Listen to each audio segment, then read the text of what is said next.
Okay.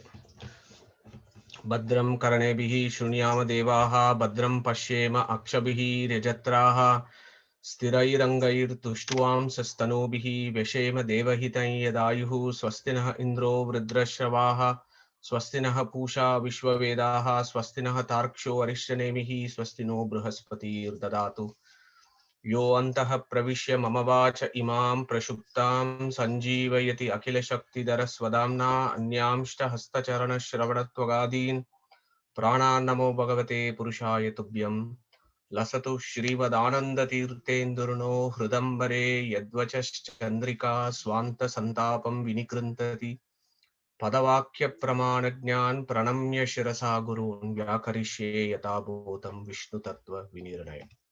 So good afternoon, everyone. We are in the third in the series on Mandukya Upanishad. But before we get to the nitty-gritties of it, I just wanted to spend a couple of minutes just to remind you of what an auspicious weekend that we've had over the last 3 days. We started off with Ratha Saptami, as you know.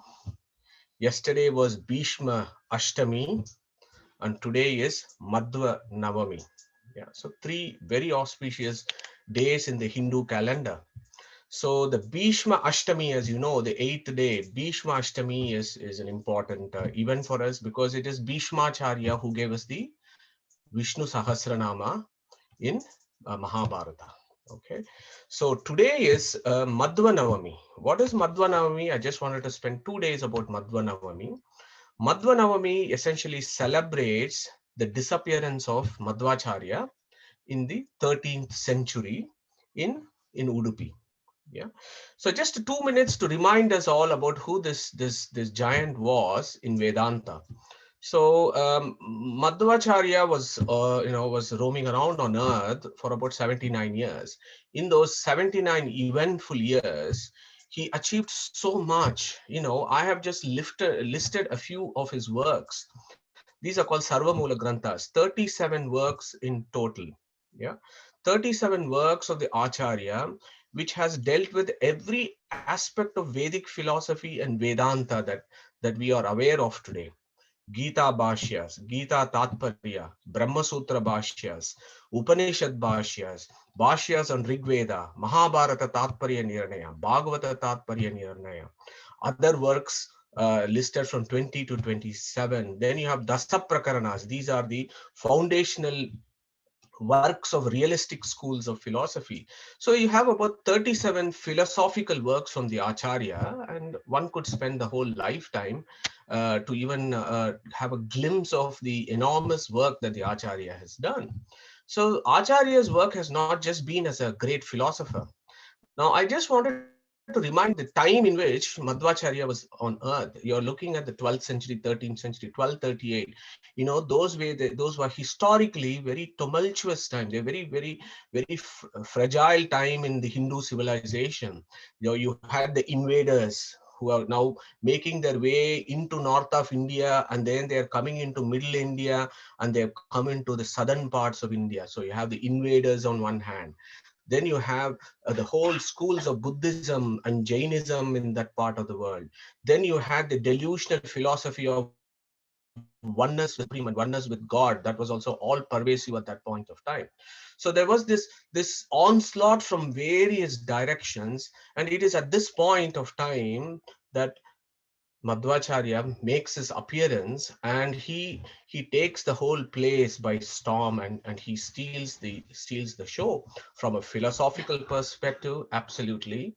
And when you look at from a social perspective, and he was a great social reformer. The whole concept of everybody should be serving the supreme, and no person is excluded from attaining moksha. No person is excluded from any worship. No person is excluded from attaining liberation as per one capacity. So this kind of democratic approach that we provide, that the Vedas and the Vedanta provides, that nurturing environment, and it is up to individual selves to make progress. So that kind of democratic Vedanta was really propagated by Madhvacharya. Not only that, then you have, things about certain concepts in philosophy. Forget about Western philosophy and Eastern philosophy, but you take philosophy as a discipline. There are certain key contributions from the Acharya. For example, the doctrine of space and time correlation as a component of reality. Any reality involves space and time correlation. Yeah, that is an important concept. The concept of what's called as Sakshi means the Jiva Swarupa, which is the receiver of the knowledge. That concept is a new philosophical concept. As I said, not just in Eastern philosophy, but we're talking about global philosophy. Then the concept of what is the position of inference as a means of knowledge. Anumana, what is its position in the epistemology of philosophy? Yeah, that was all, these are all new directions that the Acharya gave to the world of philosophy. He is even called as Anumana Tirtha because he actually gave what is the philosophical position of logic, what is the philosophical position of inference, and so on. So that is from the philosophical perspective, from the social perspective. Then of course, he also brought about the music. He himself was a great proponent of music, and there are lots of versions of Yakshagana and so many forms of music that actually evolved in southern India, takes its origin from Madhvacharya. Okay, so these are all some of the, I'm just touching a few things, but I just wanted to remember these great achievements of the Acharya on his disappearance day. Now, how does that disappearance also happen? Even that has been documented by a person called Narayana Panditacharya in a work called Madhva Vijaya, where the day he disappeared also was the day when, so this is a temple called Ananteshwara temple. I don't know if you have visited Udupi. So there is a very beautiful temple called Ananteshwara temple. So today, on this particular day, Acharya was doing Aitareya Upanishad Bhashya. He was actually teaching his students Aitareya Upanishad, and as he was doing the Aitareya Upanishad, he disappeared, is the legend. And it's also said that Aitareya Upanishad is one of the favorite Upanishads of Acharya. Aitareya is, as you know, part of the Rig Veda, and it is a very terse Upanishad, but it's one of the most beautiful Upanishads that you can actually contemplate. So hopefully at some point in the coming months or years, once we have mastered the other Upanishads, we can approach Aitareya. Aitareya is not for the faint-hearted, and it is a complicated Upanishad, and not just to be the favorite Upanishads of the Acharya. So on this Madhvanavami day, we pay our obeisance to Madhvacharya, who was not only a great philosopher in southern India. Now, this whole movement of the International Society of Krishna Consciousness, the whole ISKCON movement, where does it get its inspiration from? It gets its inspiration from Chaitanya Mahaprabhu, as you know. So how does Chaitanya Mahaprabhu so you have to look at the lineage from how Madhvacharya's lineage happens. Madhvacharya's Shishya is called Akshobhya Tirtha. Akshobhya Tirtha's Shishya is called Jayatirtha. Jayatirtha's Shishya is called Vyasatirtha. Vyasatirtha goes to Bengal, and then he teaches the realistic schools of Vedanta and the Bhakti system of philosophy. And Madhavendra Puri becomes Vyasatirtha's disciple. Then Madhavendra Puri's disciple is Ishwara Puri. And from Ishwara Puri, Chaitanya gets his Diksha. And then the Bengal school of Vaishnavism then spreads not just in northern part of India, but now we know rest of the world that this form of Vaishnavism is also spreading. So whatever forms of Vaishnavism that we practice, at least through available through access that we have in the UK, in one form or the other, takes its inspiration from Madhvacharya. So I think we all need to be very grateful for the Acharya and remember him today for all the great works that he has given us, with the only intention that we as mundane human beings could actually read the Shastras and find the direction towards liberation. Yeah. So on that note, I just want to directly get into the Mandukya Upanishad Bhashya, the discussions that we have been having for the past 2 weeks. But before I do that, I've requested Veena ji to recite the Mangalacharana Shloka of the Bhashya. Please, Veena ji. Thank you. पूर्णानंद ज्ञान शक्ति स्वरूपम नित्यमव्ययम् चतुर्धा सर्वभोक्तारं वंदे विष्णुं परम पदम्. Thank you, Vinaji, very, very beautifully recited. So that essentially gives the spirit of Mundaka Upanishad. So let's do a bit of a recap. What have we done over the past 2 weeks? So we shall remind ourselves that the seer of this Upanishad is Varuna, who is actually in deep contemplation on the Supreme. So this Varuna here, who is the bird with the V in it, is actually gone inwards. He's not looking at the mundane world. He is going inwards in deep contemplation, and he is praising the Supreme over 12 verses for not only the Supreme's adoration, but also for our benefit, so that we could contemplate and understand what is the nature of the Supreme. And in the very first verse, we saw that he uses certain key important words, etad, idam, ayam, that directly gives you the clue that Varuna is actually pointing inwards and he is looking at Brahman or Vishnu, and he says, Idam, you, that person who is very close to me, Idam, in front of me, this thing in front of me, I am this thing in front of me. So he's constantly saying, this thing in front of me, this thing in front of me, in deep contemplation, looking at the Supreme, not looking at the material world. So that is one point we discussed. And we also said every Upanishad starts with Harihi Hom. Then we said, Om iti etad aksharam idang sarvam tasya upavyakyanam bhutabhavad bhavishyaditi sarvam omkara eva yachanya trikalatitam tadapi omkara eva sarvam hi etad brahma ayam atma brahma so ayam atma chatushpat. So these are the first 1.5 verses of Mundaka Upanishad. And I now feel that I'm not doing full justice to this, because we do need to cover the Upanishad and we can't be stay put on one particular word and spend endless hours discussing that, because that is the greatness of the Mundaka Upanishad. That the depth and breadth of Mundaka Upanishad is quite vast. So what we have done is spend the first two verses. Yeah, we have not even spent the first two verses. We have spent the first line of the first verse over the last 2 weeks. Om iti etad aksharam idam sarvam tasya upavyakyanam. That's what we have dwelt with so far.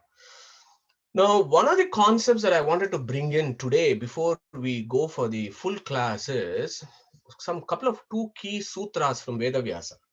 And as I've told you before, when we do our Shastra Abhyasa, we should not take any work in isolation. We should always use the Prasthana Trayas at our disposal. We should use Brahma Sutra, we should use Gita, and we should use Upanishads, and then combine the essence of the concepts there so that we can understand the Supreme.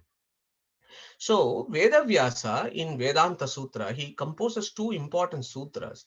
One is called Prakaranacha Om and the other one is called Prakaranat. So he uses these two words in two different sutras, Prakaranacha and Prakaranat. So you may remember when we did Vedanta Sutra, we said it is Alpaksharam, Asandiktam, Astobhyam, Anavadyam. We gave all sorts of criterias. And Veda Vyasa uses minimum number of words, and those words have Vishwato Mukhatva, meaning they have infinite number of meanings. But look at the Vedanta Sutra. Veda Vyasa has used a similar kind of sounding words twice in Brahma Sutra, Prakaranacha and Prakaranat. What does that mean? That means contextual relevance. Yeah.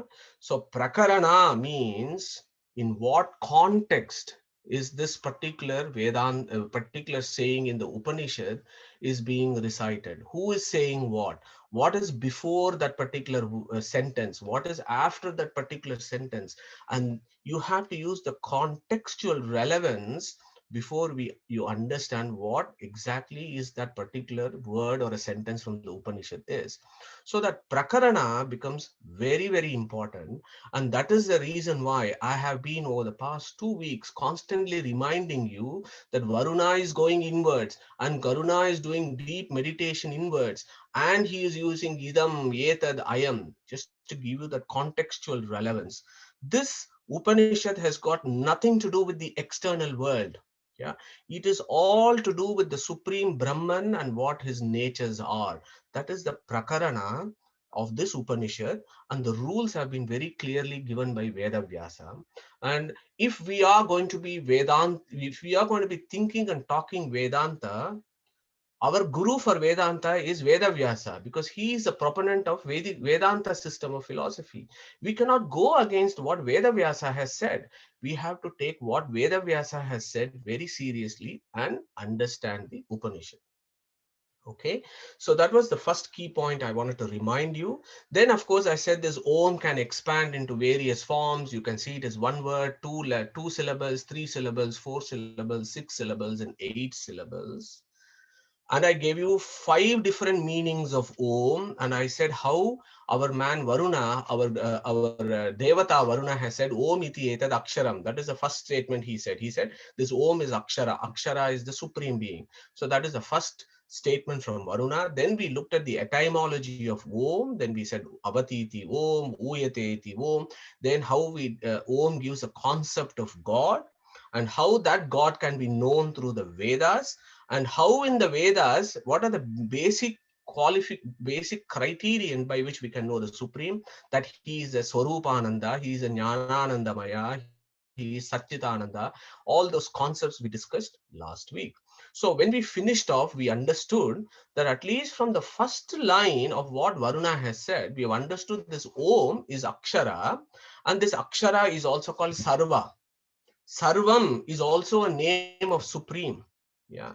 So if one takes Sarvam literally from colloquial Sanskrit as everything, that is shallow philosophy. That is not the philosophy of Vedavyasa, and that is not the philosophy of Varuna. Okay.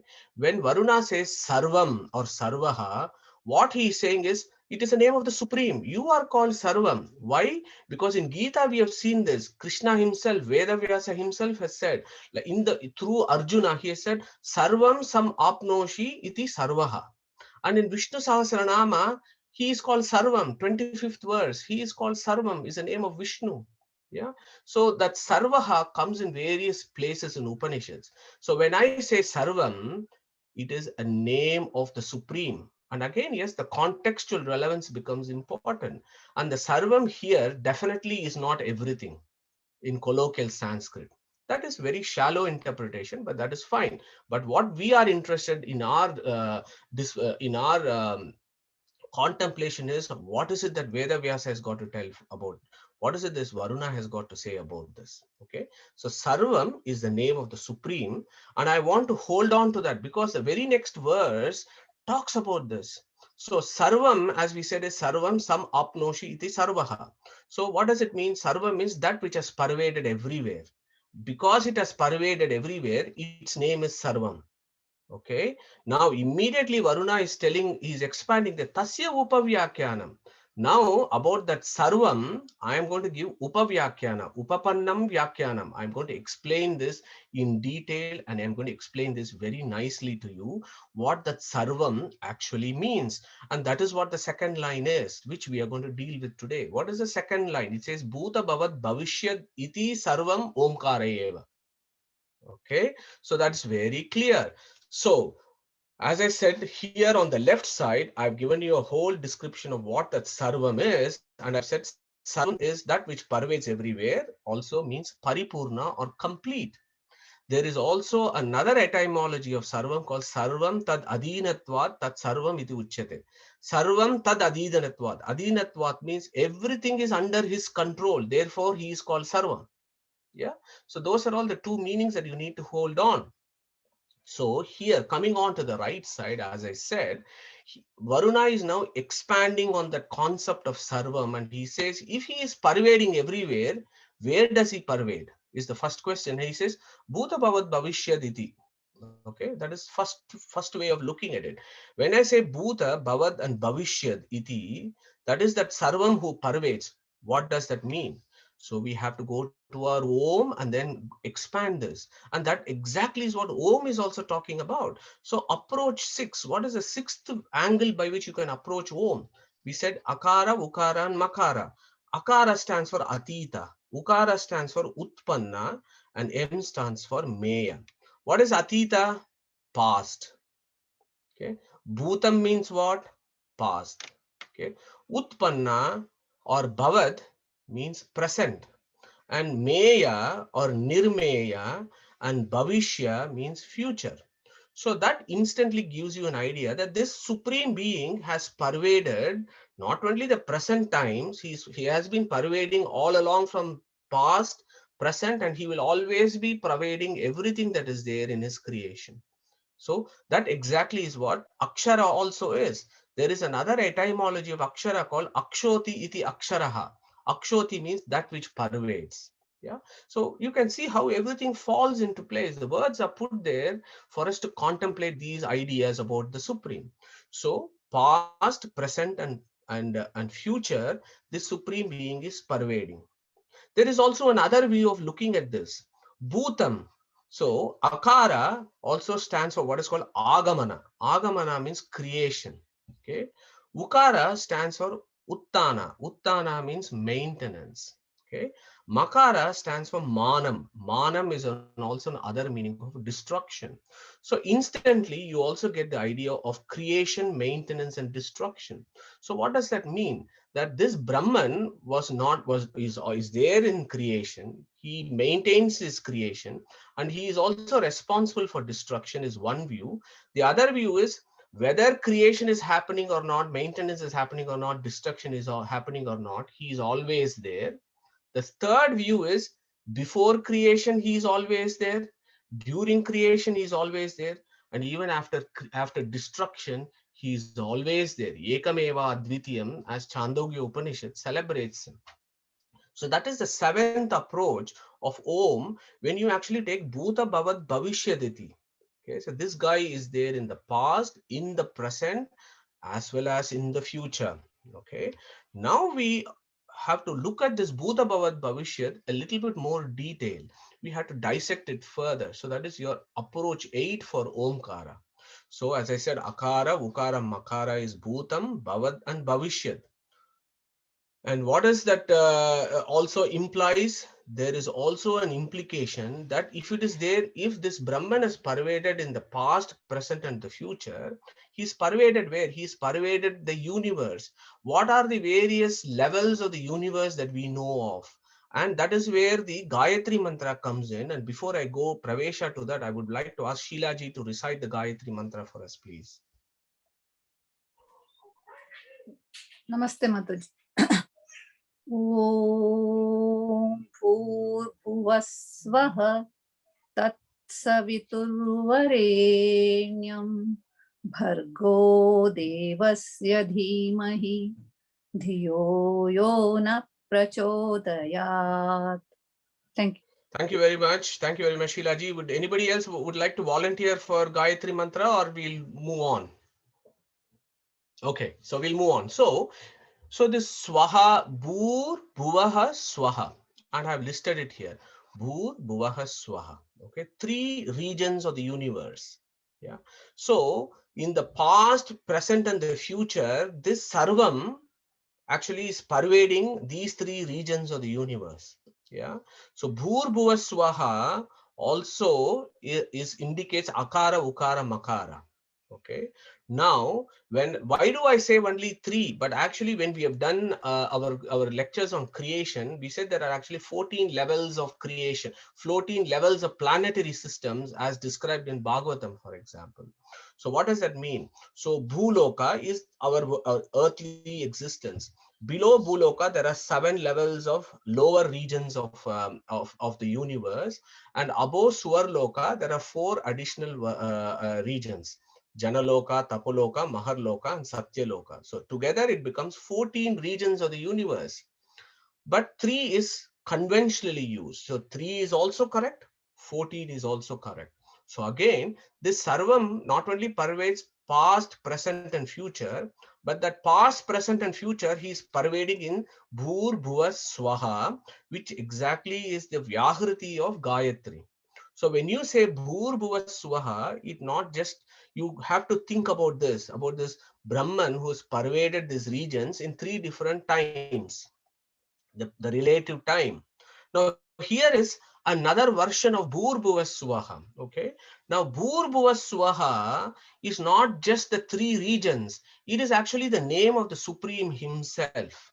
Okay. So Akara means Ananta. Ukara is Ucha or Unnata. Makara is Madhuva. Okay, so Ananta means what? Infinite and complete. That exactly is the meaning of Bhu. Bhu means Purna. How? In Vedavyasa himself says that in his Vedanta Sutra, and in many Upanishads that word comes Bhu. Bhu is Bhumatva. Bhuma. Bhuma is the name of the Supreme. Bhuma means infinite. Yeah. So Bhuma. So that the shortened version of Bhuma is Bhuhu. Okay. That means Purnatva or Ananta. Now, Ucha or Unnata means what? Very high, highest. Yeah. So, Bhuvaha means Bhuti Varaha. It is the shortened version of the word Bhuti Varaha. Bhuti Varaha means he who has infinite high levels of qualities. Swaha means, yeah, Ananta Sukha is the Swaha. So when I recite Gayatri, Om Bhur Bhuva Swaha, now the whole interpretation changes. Om is not only the name of the Supreme. When I think about Om, I'm thinking about so many other angles of Om. Then when I say Bhur Bhuva Swaha, then I also know that this fellow not only pervades all these times and regions, but he himself is Bhu, Bhuvaha and Swaha because he is complete, he is the highest, and he is Ananta Sukha or infinitely blissful. Yeah. So that also comes in. So when Varuna says Bhuta Bhavat Bhavishyad iti, you need to be thinking about all these ideas that our rishis are seeing when they are contemplating. Okay. Now what we are so far what we have done is we've done Om, we've done Akshara, and then we have done Sarvaha.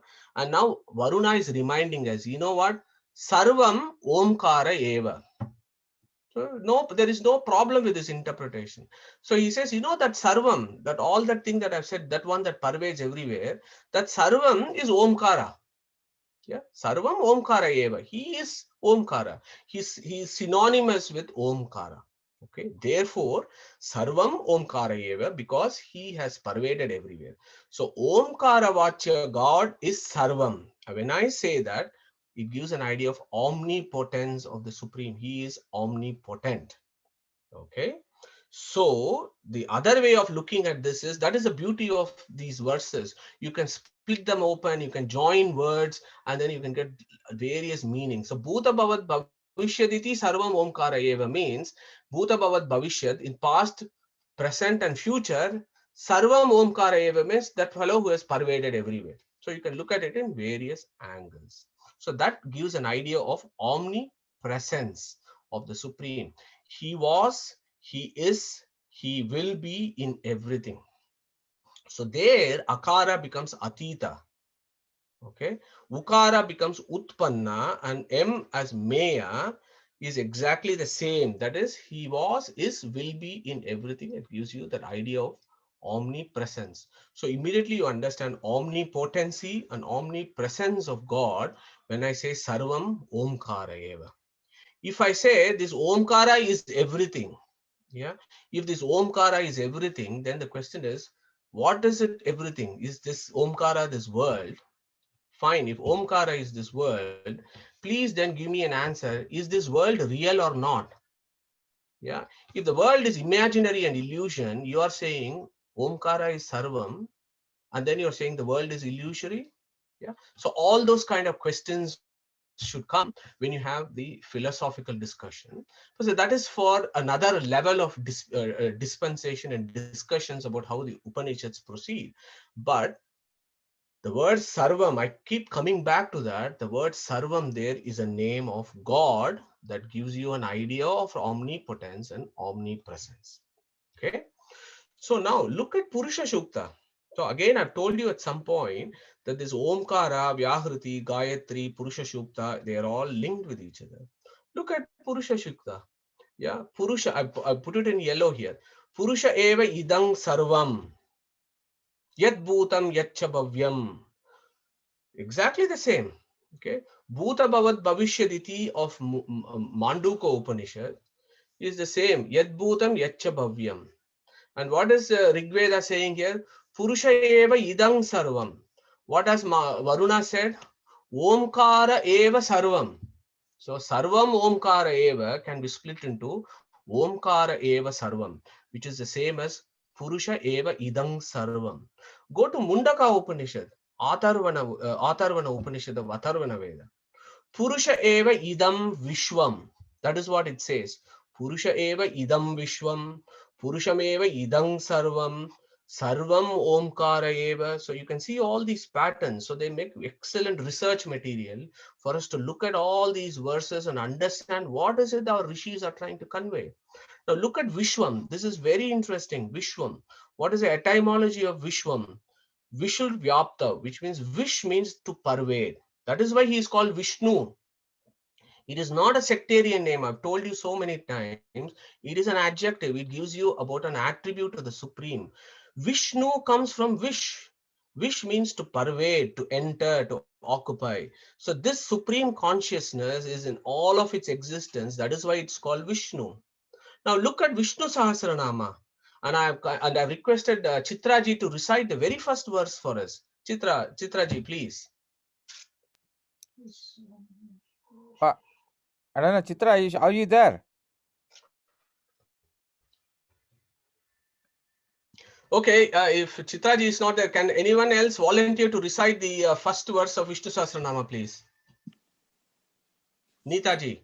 Okay. Vishwam Vishnurvashatkaro Bhutabhavya Bhavat Prabhuhu Bhutakrit Bhavo Bhutatma Bhutabhavanaha. Thank you, Neetaji. Look at the very first line, Vishwam. Vishnu Sahasranama actually starts off with Vishwam as a name of the Supreme. That is the very first name Bhishmacharya has given to Lord Vishnu as Vishwam. Why? Because he is all pervasive.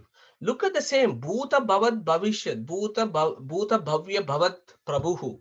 What does that mean? He is the Lord of everything in the past, present, and the future. Yeah. So when you look at all these, there is unanimous, how shall I put it, samanvaya, as we call it.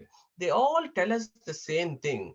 Tell us the same thing, that every word, every sound is an epithet of God and is a celebration of the Supreme and a celebration of his particular attributes.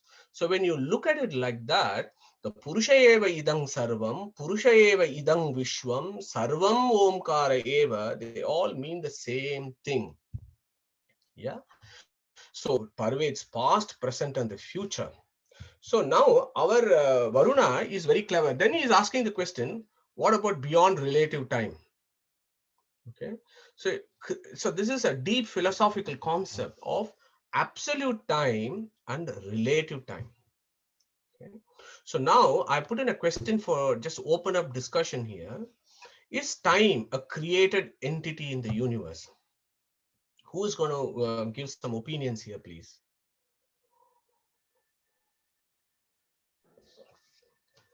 Madhu, Suresh. Suresh, Yeah. perhaps absolute time is not created, but relative time is actually created, that we see in Purusha Sukta. Thank you very much, Suresh. Completely agree with you. So look at Nasadiya Sukta of Rigveda. The very first verse gives you the answer there. Nasada sinno sadasit tadanim nasi drajo na vyoma aparo yat. It is one of the most famous suktam of Rigveda and perhaps one of the most profound mantra hymns in the Rigveda. Talks about the creation. So it says, before, so nasada sino sadati tadanim. Tadanim means then. So what it's saying is, before creation, let us not go into the details of it. It says before creation, then. That means absolute time was always there. So in Sanatana Dharma and Hindu philosophy, there are certain eternal entities. Yeah, time is an eternal entity, that it was never created. It has always existed, time. So if you look at the famous Bhagavatam verse, Dravyam karmashcha kalashcha swabhavo jiva evacha yed anugrahataha santi nasanti yedupekshaya. So that's a famous Bhagavatam verse, as you know. The first line describes 5 eternal entities. Dravyam karmashcha kalashcha swabhavo jiva evacha. So kala is an eternal entity, but eternally dependent on the Supreme. Okay, so what I'm trying to get here is, Varuna is actually saying in the next verse. So let's go back to this first verse. He says, Bhuta Bhavat Bhavishyaditi Sarvam Omkara Eva. Yachanyat trikalaatitam tadapi omkara eva. Okay, trikala atitam. So what does that mean? Beyond trikala. Trikala means past, present, and future, the three relative time.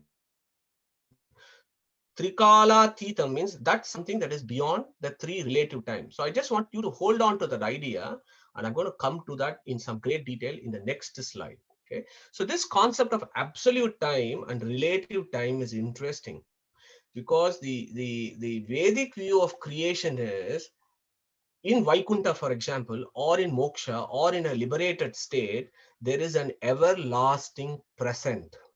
Okay.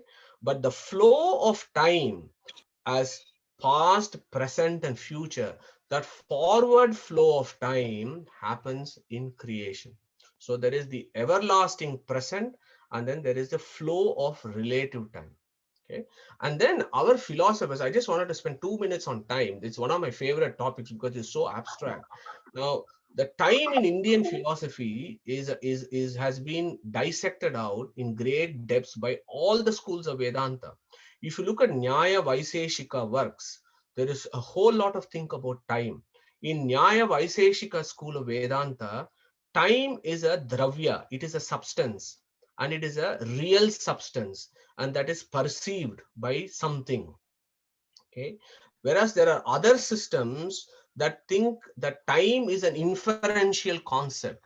We infer the existence of time, but it is actually not a substance. That is the second concept of time. The third concept of time is imaginary. Time is actually an illusion. It is a mental construct that actually time actually is there.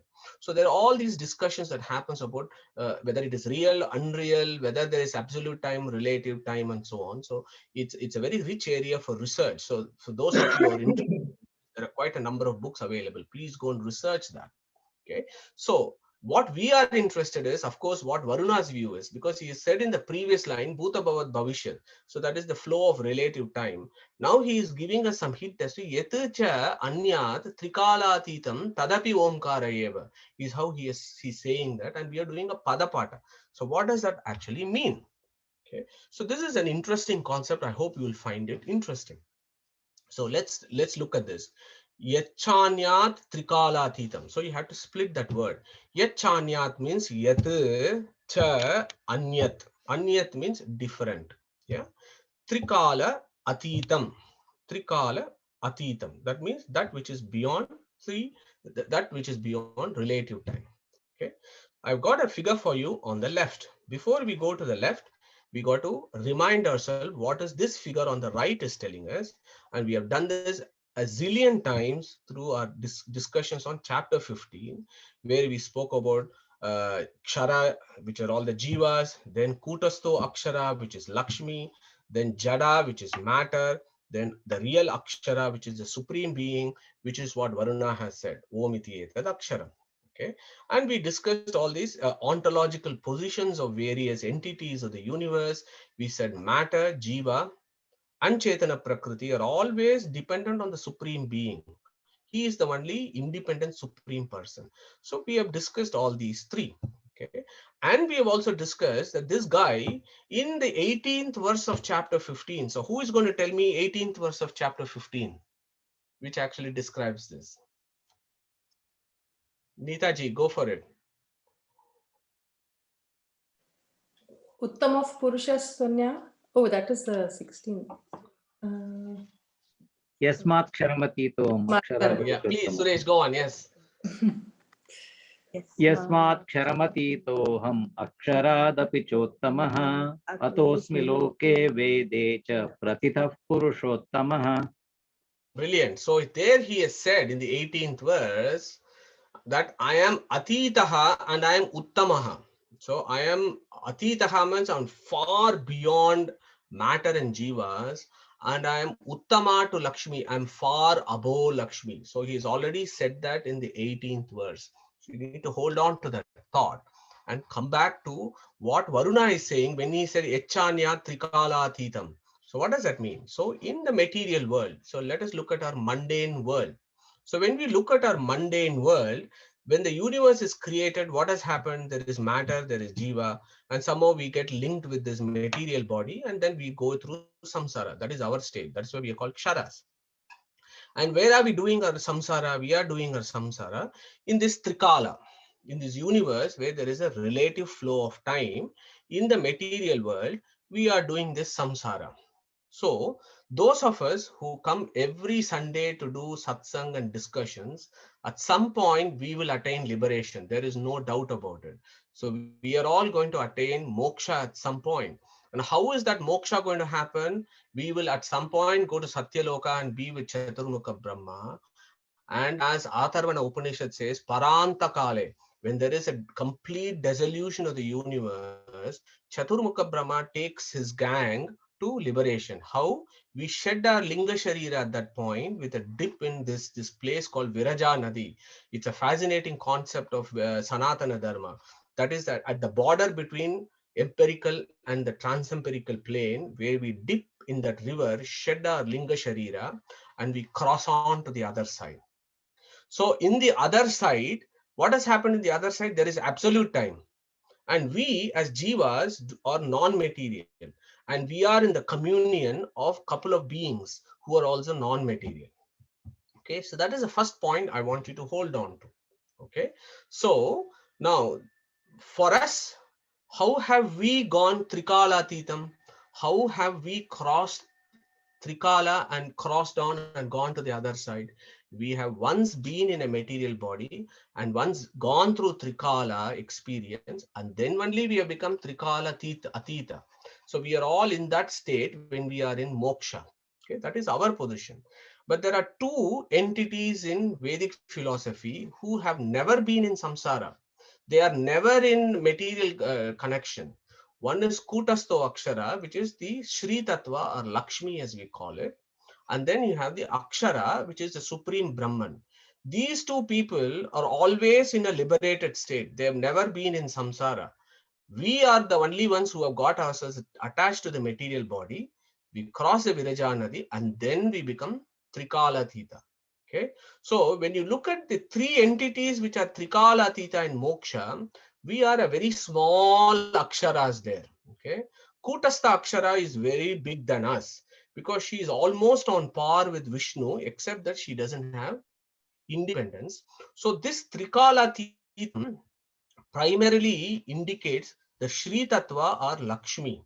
Okay, I'll tell you why, because Purusha Shukta also talks about the same thing. So in the primary sense, when I say Trikala Titam, that means I'm talking about Lakshmi. Why? Because this verse, what does it say? Yaticha Anyat. I am different. That is this Vishnu. Yatu means that is different from Trikala Titam, means is Uttama from Lakshmi. That is exactly what we have studied in the 18th verse. Okay, so what this verse actually is saying is, so this guy Vishnu, he is of course beyond time, but at the same time he is beyond all other entities that are also beyond time. Okay, so it's an abstract concept, but think about it. Yeah, so this Varuna is telling Vishnu, you are yaticha anyat trikalatitam tadapi omkara eva. That fellow who is beyond Lakshmi, he is omkara only. He is the omkara paramatma. Yeah, so this is what he is trying to say. So on the right, I've kind of given you some further explanation. Trikalatitam, beyond relative time. Brahman, Yachanya Trikalatitam, this Brahman is Tadapi Omkara Eva.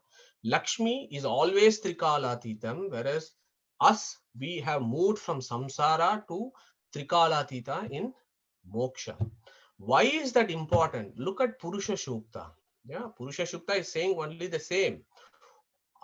Uta amrutatvasya ishanaha yad annena atirohati. Okay, we have done this when we did Purusha Shukta, where we said this Anna is a name for Lakshmi. Anna Lakshmi, you know all those words. So Anna is a name for Lakshmi. Uta amrutatva, so that is in moksha, he is the controller.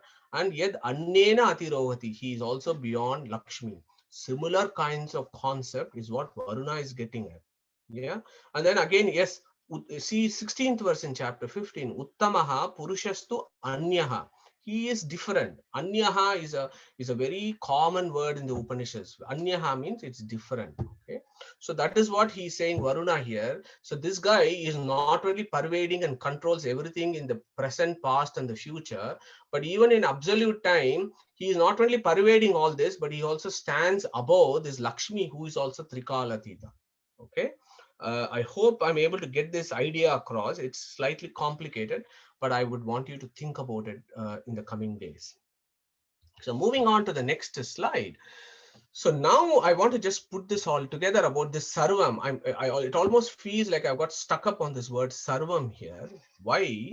Because Mandukya Upanishad itself in the 6th verse. Yeah. So many, some of our friends from other schools seems to have forgotten the 6th mantra of Mandukya Upanishad.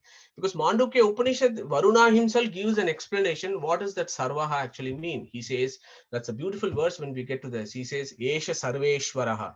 Yesha Sarvajnaha, Yesha Antaryami, Yesha Yonihi, Sarvasya Prabhavapyavohi Bhutanam. Beautiful verse from Varuna in the 6th, actually giving the definition of who the Sarvam is. Yeah. So now that should make you think, what is the next verse? He says, Sarvam hi etad Brahma. So what does he said? Yachanya Trikalatitam Tadapi Omkara Eva. Then immediately Varuna is saying, Sarvam hi etad Brahma. Okay, etad means what? That which is very close to me. Yeah. So this Sarvam, this Vishnu who's got the name Sarvam, he is the one who is very close to me, and he is also called Brahma. Okay. So Sarvaha is equivalent to Brahma, is the same as Brahma. Okay, that is important. As I said, prakarana, the contextual relevance. Some folks interpret this as verily everything is Brahman. Okay, that doesn't make sense. Yeah. So when you look at the proper etymology and prakarana, all that it means is the Sarvam, who is celebrated in Vishnu Sahasranama and described in the Gita, that fellow is also called Brahma. So the Sarvaha is Brahma. Why? Go back to our Vedanta Sutra. What is the very first sutra? Om Atato Brahma Jignasa Om. Then inquiry into this Brahman shall begin. Who is this Brahman? We have spent a number of slides describing Brahma Shabdashta Vishnaveva. We established that Brahman means Vishnu. Why? What is the etymology of Brahman? Ata kasmad uchyate Brahmeti Bruhantohi Asmin Gunaha. He who has pervaded everything. Pervasion means what? Pervasion in time, pervasion in space, pervasion in attributes. We Jivas, including Chaturmukha Brahma, have pervaded all of time because we are eternal and will never disappear. Lakshmi has pervaded all time, and she's also all pervasive in space. That's why she's called Samana in the Vedas. Vishnu is not only all pervasive in time and space, but he is all pervasive in all his attributes. He's got infinite attributes. So when I say Brahman, primarily I mean Vishnu. If time, space, and attributes are satisfied. Because in the Upanishads and the Vedas, Brahma has got various connotations. We have done this so many times before. Just to remind some of you who might have joined recently, Brahma means not just Brahma. There are so many Brahmas. Brahma can mean Jiva. Brahma can mean Mukta Jiva. Brahma can mean Chaturmukha Brahma. Mahat Brahma means Lakshmi. Parama Mahat Brahma means Vishnu. And of course, Vedas are also called Brahma. Okay. So it is all related to the context in which the word comes. Okay. One should not just pick it up, pluck it from somewhere, and then build a airy-fairy philosophy. That is not how rational scientific interpretation of Upanishads proceed. You should never pluck words. So when Sarvam hi etad Brahma, Varuna says, in that context, we understand that the Sarvaha, which is a name of Vishnu, is also Brahman, which is also a name of Vishnu. Okay. So now it should make sense. So now what we have done, we have made some progress. We have said Om equals Akshara equals Sarvaha equals Brahma, who is Vishnu himself. Yeah. Now, so far, what have we done? We said this Brahman has pervaded the whole of Brahmanda. That is what we have been discussing so far. But our Upanishads and our Rishis not only talk about Brahmanda, they actually talk about the Pindanda. They're actually talking also will tell us about in your own body, this whole Brahmanda is there. We are after all the microcosm of what is there outside. Every component of the universe is in one form or the other in our material bodies. We are after all made of star dust, right? Based on cosmology, we are all made of star dust. So no, it is no surprise that our Vedic rishis have always described philosophy in the Brahmanda and then go to Pindanda. And that exactly is what Varuna does. What does Varuna now says? Sarvam hi etat Brahma. Then he says, I am Atma Brahma. So I am Atma Chatushpat. So these are beautiful verses. He immediately says, when he says Sarvam hi etat Brahma, and he looks at Brahmanda and talks about this Brahman who is all pervasive, immediately he goes inwards and says, I am Atma Brahma. What does I am mean? I am means this. This Atma is Brahma. So what does that mean? Next slide. Bit busy, but let's tackle this. So Atma. Okay, so now Varuna is expanding. Om equals Akshara equals Sarvaha equals Brahma equals Atma. Atma is a complicated word. Atma has got at least 4 different meanings. It can mean your body. It can mean your mind. There is this famous Gita verse in chapter 2. You all know that. Then Atma can also mean Jivatma. Atma can also mean God, which is Paramatma. Yeah. So before we come to this side, let us just look at on the left side, and I've given you a few ideas there. So Eshtayam Purushe, Yashtaso Aditye Sa Ekaha, Taittiriya Upanishad. What does it say? Sa Yashta Ayam Purushe. Okay, Ayam means what? Next to me. You know, next to me there is this fellow called Purusha, Purushottama. Yashta Asau Aditya. Asau means there. Okay. That same Purusha who is inside me is also there in the sun as Surya Narayana. Yashcha Asau Aditye Sa Ekaha. They are both the same. Okay. This is the same as Narayana Shukta of Yajurveda. We have done this before. Antar Bahishta Tat Sarvam Vyapya Narayana Stitaha. He is inside and he is outside. That is why he is called Narayana. And that exactly is what Aham and Ahaha actually means. Aham is the name of the Supreme who is inside. Ahaha is the name of the Supreme who is outside, who is described as Narayana in Yajurveda. Okay. Now, there is another important verse in the Brihadaranyaka Upanishad, which actually clinches the argument as to why this Ayam Atma Brahma is different from what other friends interpret this. So, this Antaryami Brahmana of Brihadaranyaka Upanishad, it talks about this in great detail. So it says, Ye Atmani Tishtan, Atmanam Antaro Yamayati, Yeshate Atma Antaryami Amrutaha. So it comes in 20 different ways. This Rishi Yajnavalkya celebrates this Atman. So let us look at this. And again, you need to look at the Sanskrit grammar, locative case, nominative case. You can read up about this. So basically what that means is, what this verse is saying is, you know, that Atman who is inside this Atman, that Atman is the controller of this Atman. Yamayati means controller. Yeah, Antaryami. Yamin means he who is the Lord or the controller. So when I say Antaryamin means Atman is Jiva, inside the Jiva is Antaratma. Okay, the inner controller of the Jiva is the concept there. Okay, so when you take those ideas and then you look at this verse, when he says I am Atma, he is the same Brahman. Okay, so who is that Atma? That Atma there, Prakarana, contextual relevance is Paramatma. What is Paramatma? Para and Atma. What does Para means? Para means superior, different, Sampurna.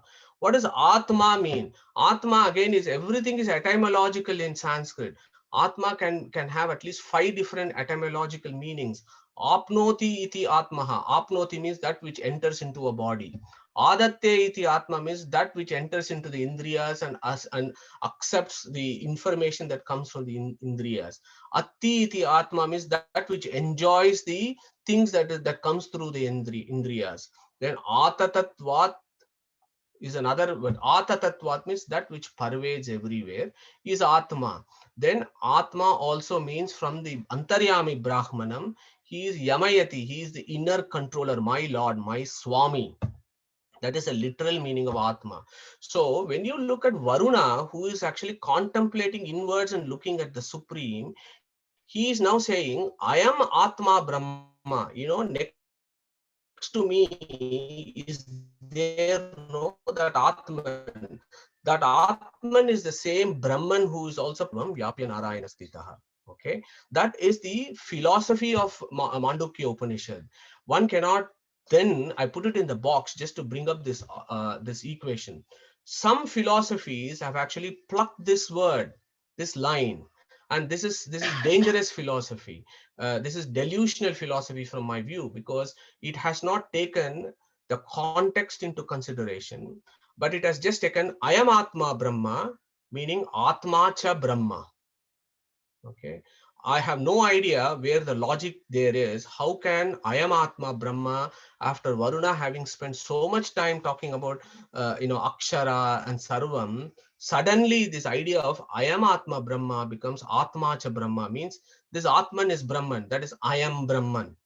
Okay, so this is one of the concepts that has been put forward by one school of philosophy, and all that they have done is pluck this line from nowhere and trying to establish a philosophy. But actually, from what Vedavyasa has told us, we are doing Vedanta, right? Which is Vedavyasa's philosophy. He has said, Prakaranat. Please see the context. Please see the context. What is the context here? Varuna is looking inwards and he is saying, I am Atma Brahma. He's saying, this guy who is inside you, who is called Atma, he is the same who is also called Brahman. Okay, so these are all some of the ideas that come from Varuna in his Manduka Upanishad.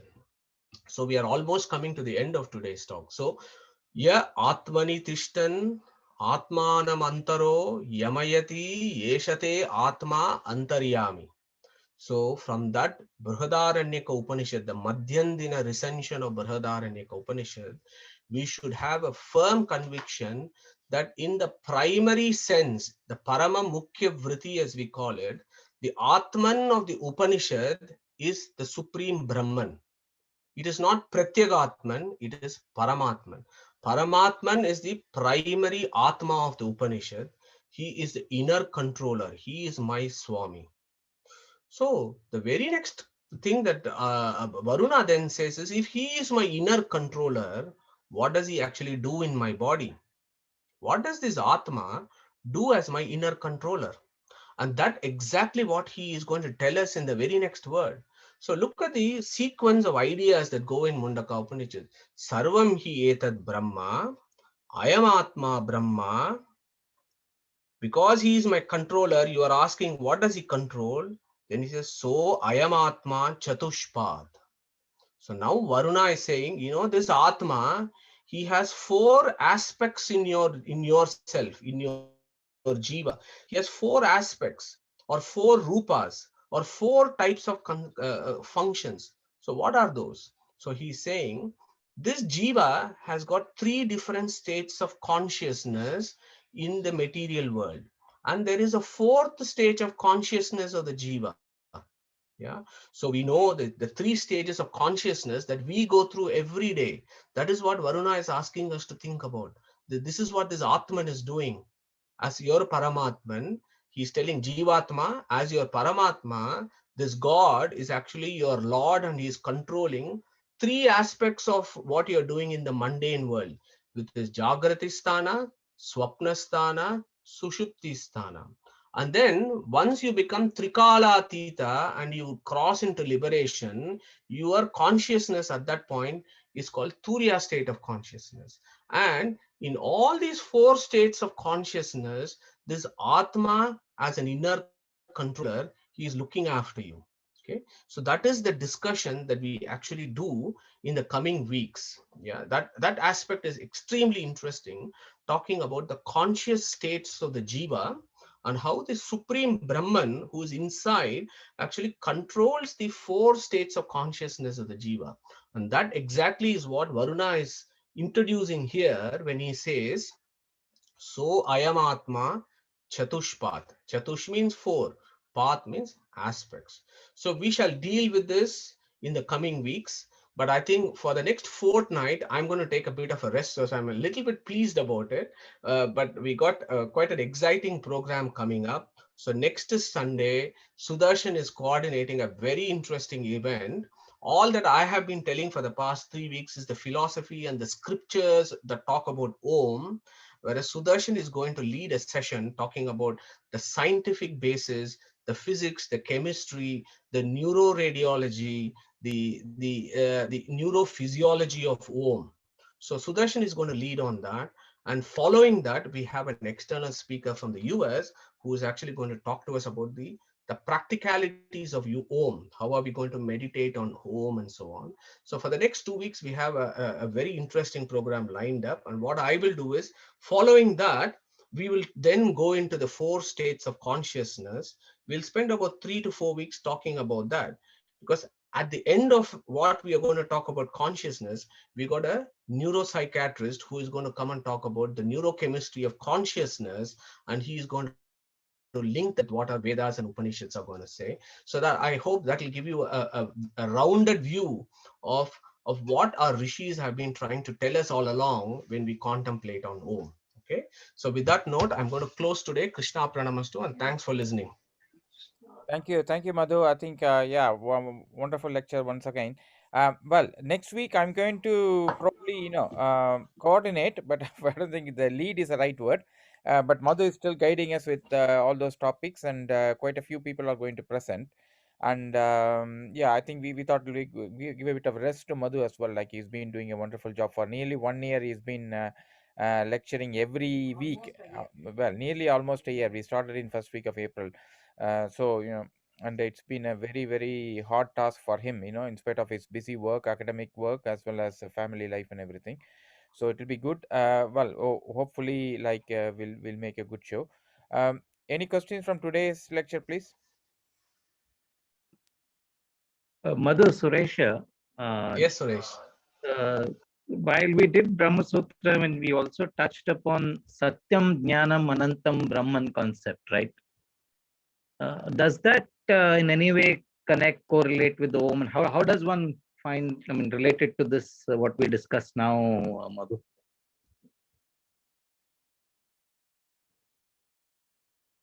Madhu, you're on mute, perhaps. We can't hear you. Yeah, absolutely right, Suresh. They are directly related. So now, okay, let's think about it. So if you look at Brahma Sutra, the second verse is Janmadhyasya Yataha. Yeah. So when the first sutra, Vedavyasa said, Atato Brahma Jignasa, do the inquiry into Brahman. Then in the second sutra, he gave a definition of this Brahman. Who is this Brahman? He said, Janmadhyasya Yataha. He who is the creator of the universe, etc. He is Brahman.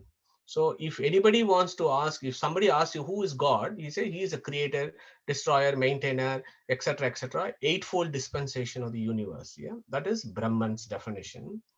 Now that is the same definition which is actually given by Taittiriya Upanishad. So if you look at Taittiriya Upanishad, that verse itself is very interesting.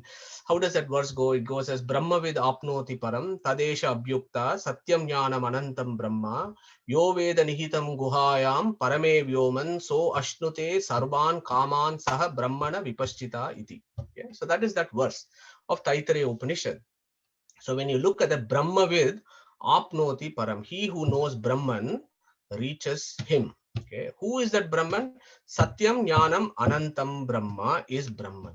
Okay, so that Satyam, that what you are describing, the word Satyam, as you are probably aware, our acharyas and the bhashyas on that word Satyam, Satyam is split into 8 different ways, and it gives the concept of eightfold dispensation of the universe. Yeah, so that eightfold dispensations of the universe is exactly what Janmadhyasya Yataha is. So what are those eightfold dispensations?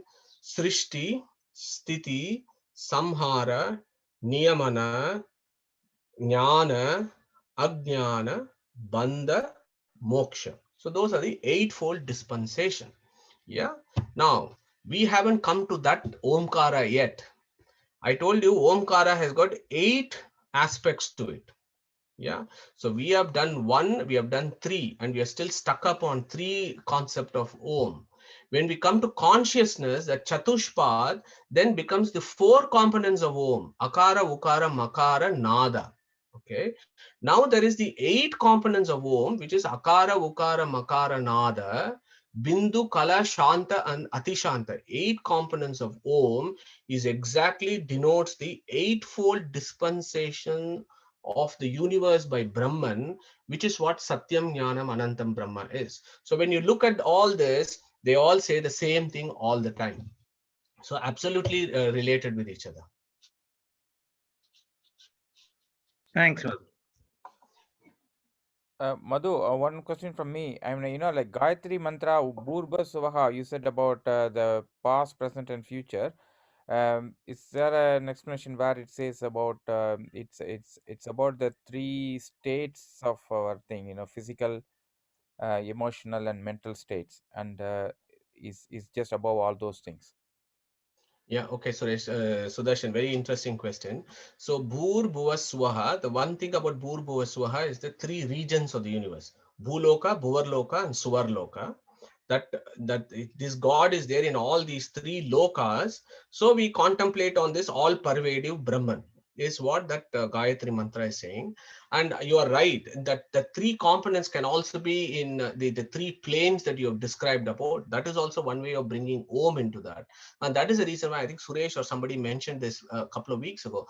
This Om is all pervasive. The concepts of 3 is so much there in our lives. So what you have said also can be incorporated into the Akara, Ukara, and Makara. Whereas the Bhu, Bhuva, Bhur, Bhuva, Swaha is the 3 lokas is one interpretation. Whereas, as I said, every word in Sanskrit is etymological. You have to break open those words. So Bhu is a it's a shortened version of Bhumatva. Bhumatva means infinitude or Purnatva. That is Bhumatva. There is one sutra called Bhuma Samprasad. So there is a Veda Vyasa has written a sutra on Bhumatva.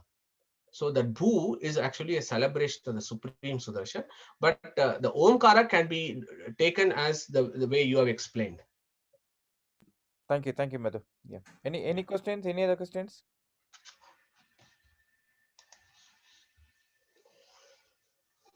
Wonderful.